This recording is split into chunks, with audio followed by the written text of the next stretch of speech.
After 38 years in charge, Cambodian leader Hun Sen transfers power to his son, Hun Manet, in a preordained election, or you might call it selection, in what is essentially a one-party autocracy.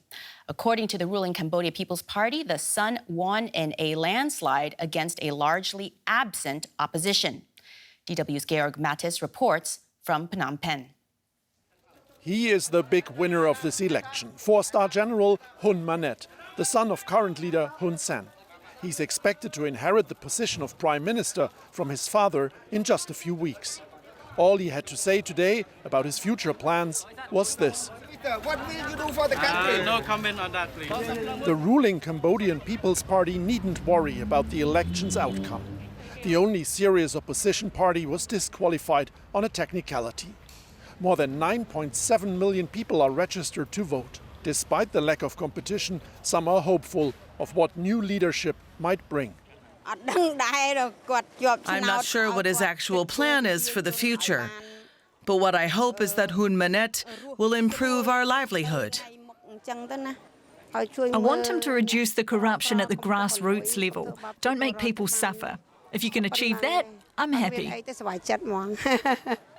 I hope the new government will improve the healthcare system. They will also need to improve the education system and bring down the price for studying.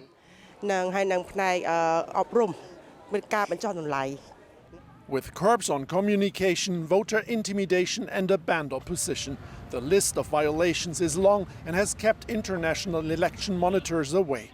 Few observers are surprised that none of the 17 other small, poorly funded parties have a realistic chance of success. The most of television station or the owner or the boss of the television, they are the businessmen who are close with the Prime Minister or the ruling body in Cambodia. This is the reason that opposition party, they do not have opportunity present about their political platform to the public or to the voter. Hun Manet was educated in the United States and Britain. Having gained a legislative seat, he is eligible to become prime minister. But it's not clear how much change that would bring. You never really retire from politics, is what they say in Cambodia, and it also applies to the country's leader, Hun Sen. Even if he is to hand over power to his eldest son soon after this election, he's expected to remain the president of the Cambodian People's Party and pull strings from behind the scenes. Joining us from Phnom Penh is DW's Georg Matthes. Georg, can you tell us a little bit more about Hun Manet, the son? Yeah, I actually met him when he cast his ballot. There was, of course, a huge media attention there. I would say he's a rather calm person. He's obviously highly educated. He holds a PhD from the UK in economics. He studied in the United States. He's a four-star general. So on paper, he has everything a new country's leader would need. Seeing that he's been in the military, he also have the capabilities to actually change things in the country. On the other hand, some people here have said, you know, you never retire from politics in Cambodia, and that means also his father won't fully retire, even if he hands over power within the next couple of weeks. And that means his father will remain the president of the Cambodian People's Party and pull strings from behind the scenes. Now, this is a single-party state with what has essentially been a performative election with a preordained outcome, as your report also pointed out. Having said that, what are some of the challenges facing the country that citizens might want to see action on from the new leadership?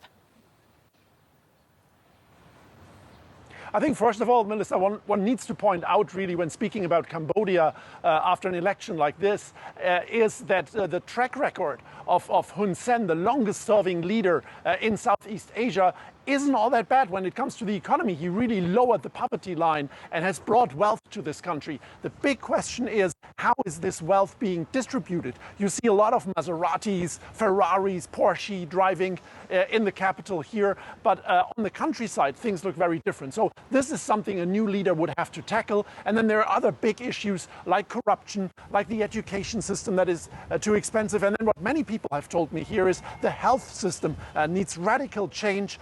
many people here who need medical attention travel to neighboring Thailand because they can't afford the cost of medical services here in Cambodia. Very quickly, are there any hints that a younger leader might mean more liberalization politically?